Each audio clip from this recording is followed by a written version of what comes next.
Afternoon. My name is Jessica Strew. I'm one of the health professions coaches here at UT Austin, and we're going to talk about ideas for financing your health professions school journey. The first thing I need to tell you is that I am not a certified financial planner, nor am I a financial aid representative. What I have put together in this presentation is just a big mix of everything that I've learned through research, attending financial aid presentations, and speaking with a lot of experts.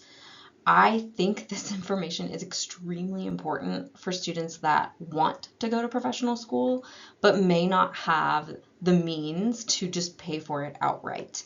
The rules have changed regarding financial aid, and I want you to be prepared. Knowledge is power. Money talk can be scary, but I hope that after this presentation, you're going to know some more about where you stand and how you want to handle it. Okay, so first we're going to talk about some terminology. What has changed with federal financial aid limits?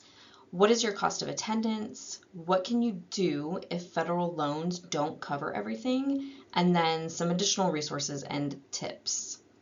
Hopefully this is useful for you no matter where you are on your health professions journey. So here's some important terminology first. Many of you know what grants are. These are awarded based fully on financial need. You must fill out the FAFSA to get this. They are kind of like free money. Scholarships, as you know, can be based on merit or need or a combination of both. Those are also free money. You never have to pay those back. Then getting into the black bold words here, a federal subsidized loan, those are great. Federal loans are typically the safest and the most flexible because they have lower fixed interest rates and they give you options for repayment. You even have options for deferment if you encounter a time of financial hardship. Subsidized means that the government is going to pay for the interest while you're in school. So that's fantastic. Unsubsidized means that the interest is going to start to accrue even while you are in school. So yes, those are federal loans, but the interest is going to start right away. Cost of attendance is how much the college estimates it costs each student to attend for 1 year. That's pretty important for your financial aid package. And then your student aid index is used to determine how much financial aid you are eligible for. Okay, here are some more terms that are financial terms and not specifically about being a student or using student loans, but these are words that are super useful for you to know. I'm not going to read through all of them. Interest is, what does it cost you to borrow money? Usually we talk about that in an interest rate, which is a percentage. A fixed interest rate is constant throughout the entire term of the loan. Variable interest rates can fluctuate, so depending on the market, depending on the economy, things like that. Compound interest is interest that is calculated on the principal amount of the loan and the amount of interest that you've already accrued. So compound interest builds much faster than fixed interest. Okay, so factors that can affect interest rates are listed there. I'm not going to read them. Your credit score, this is very important. It is a number that shows how trustworthy you look as a borrower. A bank is going to use this if you need to look for private loans to fulfill the rest of your financial needs after federal loans. And a cosigner is someone that agrees to pay for your private loan if you cannot. So if you have a low credit score, you might have to have a cosigner on a private loan. Okay, so this last year, Congress passed the One Big Beautiful Bill Act, and it is going to affect many students that are going to professional school. So it has been a whole restructuring of student aid programs, and it's the largest change that has happened in decades. It goes into effect July 1st, 2026, which is very soon. And the goals that were stated in the One Big Beautiful Bill was to reduce federal loan exposure and simplify repayment. It remains to be seen if that is what will happen. Okay, here's the big changes. Grad Plus loans are over. So if you have never heard of what a Grad Plus loan is, it used to be the loan that meant you could borrow up to the entire amount that you needed to go to graduate school. If you needed to borrow it, you could do it. Can't do that anymore. There are new limits. Your limit depends on the classification of your degree plan at your institution.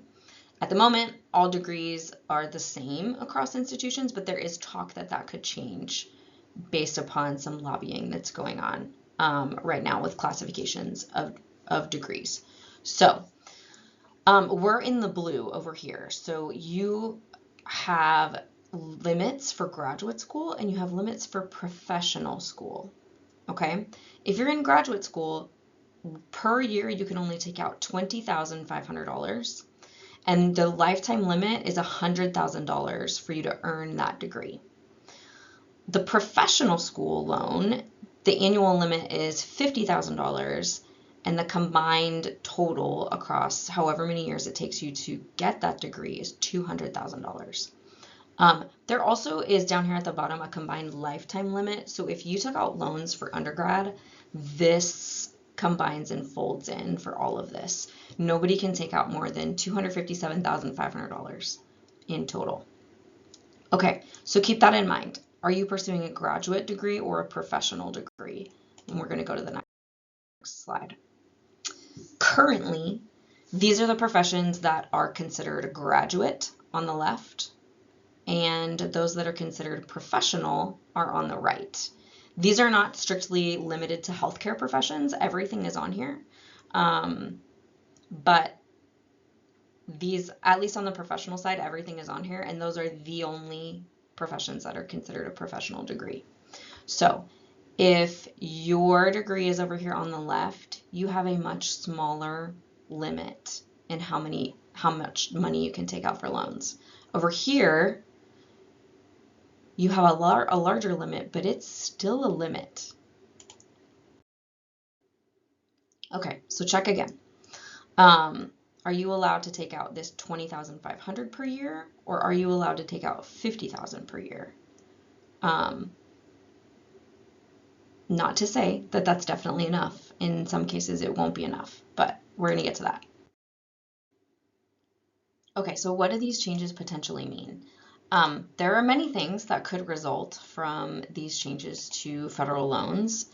There are some on here. I am not going to read them all to you because I don't want to be doom and gloom. I want you to know that there are options for you. You can still do this. It just may look slightly different than what you had planned.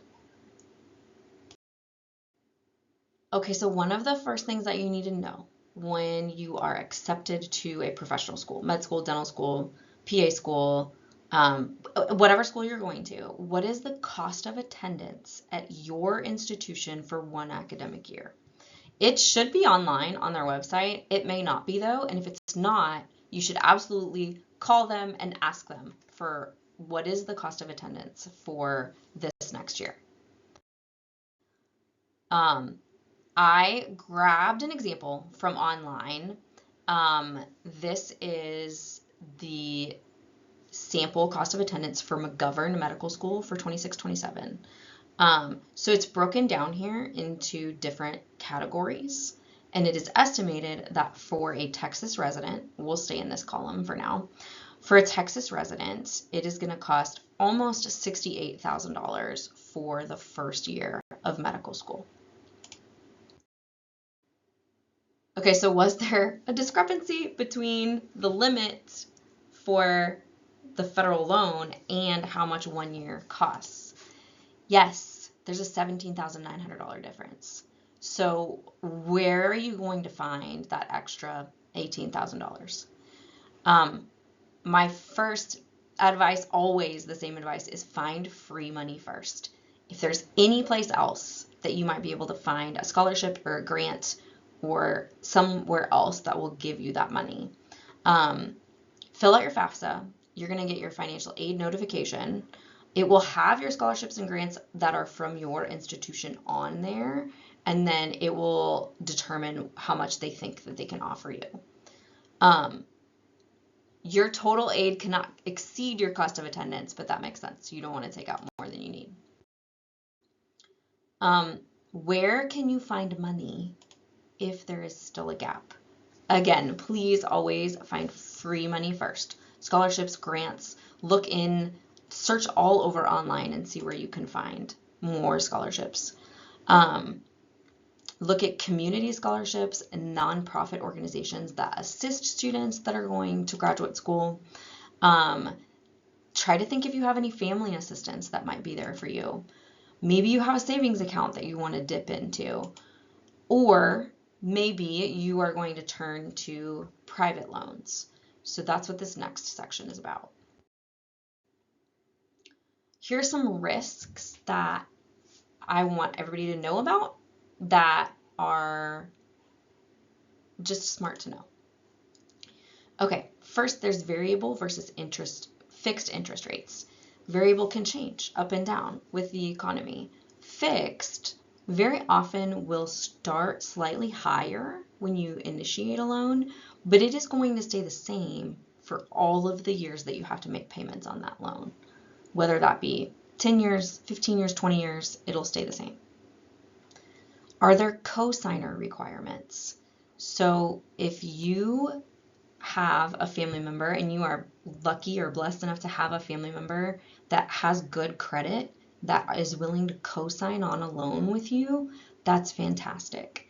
If you don't know if you have someone in your family with good credit that could co-sign on a loan with you, it's going to be really important for you to try to build good credit even right now, so that when you get to that point, you have a higher credit score.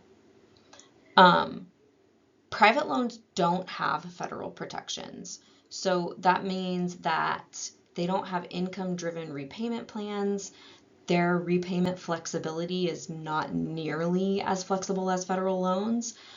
They also do not have federal service loan forgiveness. So public service loan forgiveness, you've probably heard of this, is where you work for a particular organization, hospital, clinic, and you put in a certain amount of years there and they forgive a certain amount of loan debt for you. That is only applicable to federal loans. Private loans don't have that. Okay, so it's really important you consider how you're going to pay off the loans once you graduate. Federal loan repayment options are largely the same, but there's a few little changes with the new stuff here. Usually there's a standard repayment plan. Sometimes you can use an income-driven repayment plan. So like for those of you that go to med school, when you're a resident, you will be getting paid, but you will not be getting paid the same amount as when you are finally finished with your residency. So that's where those income-driven repayment plans come into place. We just mentioned public service loan forgiveness. And then sometimes there are assistance programs if you run into financial difficulties. Private loans, on the other hand, don't have a lot of those things in place.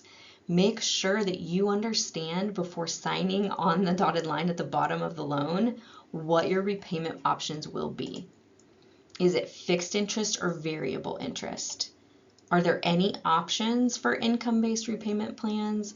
What can you do if you find yourself without a job for a short amount of time? Hopefully a short amount of time. And then are your loans eligible for public service loan forgiveness? They probably won't be if they are private loans. Okay, so the Big Beautiful Bill did not make changes directly to public service loan forgiveness, but they put a lot of restrictions on the employers that are eligible to do this. So I'm just going to read it out for you. The Department of Education published a final public service loan forgiveness employer eligibility regulation that excludes employers that engage in activities with substantial illegal purpose, where prohibited by federal or state law. These can include illegal immigration, supporting terrorism, patterns of illegal discrimination, providing gender-affirming care to minors, which is defined as 19 years or younger. Effective on July 1st, 2026, payments made after an employer is determined to have engaged in illegal activities will no longer count towards public service loan forgiveness. Borrowers, so that would be you are the borrower, will be notified of employer status changes, but they cannot appeal eligibility determinations. Employers can resign their PSLF eligibility after 10 years. They can re-get it, that eligibility, after 10 years or after completing a corrective action plan from the Secretary of Education. So if you're working at a huge hospital and someone provides gender affirming care to a minor, they could deem that entire hospital no longer eligible for public service loan forgiveness. So you have to pay attention to what's going on with the employer that you have when you get out if you're trying to do public service loan forgiveness. Okay, to recap, most health profession students who plan to use financial aid are going to be affected by these new maximum limits. A professional degree, so that's MD, DO, there's lots of them. You can go back to that slide if you want. Those degrees now get up to $50,000 a year with a $200,000 maximum. Graduate degree students now get up to $20,500 a year and a $100,000 degree maximum. Private loans might be necessary, but please be sure you know what you're signing up for when you sign on the line for those private loans. Okay, I'm going to end with some, we're going to call this financial wellness wisdom. Remember that I'm not a certified financial planner, so I'm not officially giving you advice. These are just things that people have learned along the way. If you have not yet committed to one professional school, a financial analysis should probably be part of your decision. Nobody wants you to walk out of school with $400,000 of debt. If you are committed or matched, ask for a cost of attendance from your school that includes living expenses. Do your research. Find out where there are scholarships available. What's the cost of living in these different cities, these different schools you're applying to? Do they have special programs? Can everybody apply for their scholarships? Things like that. Free money first. Please always look for the scholarships and grants that might be available both inside of your institution and externally through communities, through nonprofits, all kinds of places. Ask questions early. If you know you have to take out a private loan, ask all of the questions ahead of time. Create a budget for the city that you want to live in. Just as an example, a budget for Austin, Texas is not the same as a budget for San Francisco, California. Those are two different costs of living. So you need a plan for where you're going to live. Plan ahead for how you hope to repay your loans. If you need a cosigner, please open the lines of communication about repayment and what those expectations are right from the beginning. They are taking a risk by being a cosigner for you, and so you just want to make sure that you understand the terms of your agreement. Okay, so what can you do right now? Reduce or eliminate debt from undergrad wherever possible. If it's possible for you to start paying on your loans now, you should do that. Understand the loans that you take out before you sign on them. What type of interest rate do they have? How does the interest accrue? What is the repayment timing? Do you need a cosigner? All of those questions are things that you want to know before you sign on a loan. Always check for free money first.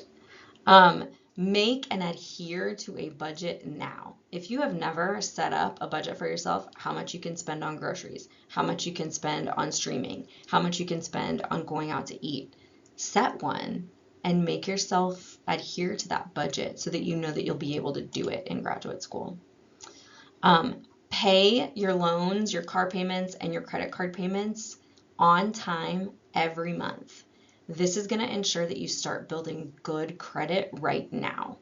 It's even smart to have a credit card and pay for one thing a month on it and then pay that bill off on time every month in full, because that is going to start building really good credit for you so that if you should need a loan, you're in a good position when you get to that place. Pay off the entire credit card balance each month. That way you are not living above your means, but you are staying within your budget. Okay, these are some resources for you. I will make sure that the links are clickable on the PowerPoint. AAMC has excellent resources for medical students. Texas One Stop is everyone's friend, no matter what type of professional school you want to go to. And they can answer way more questions than I can. So thank you for your attention, and I wish you the best of luck.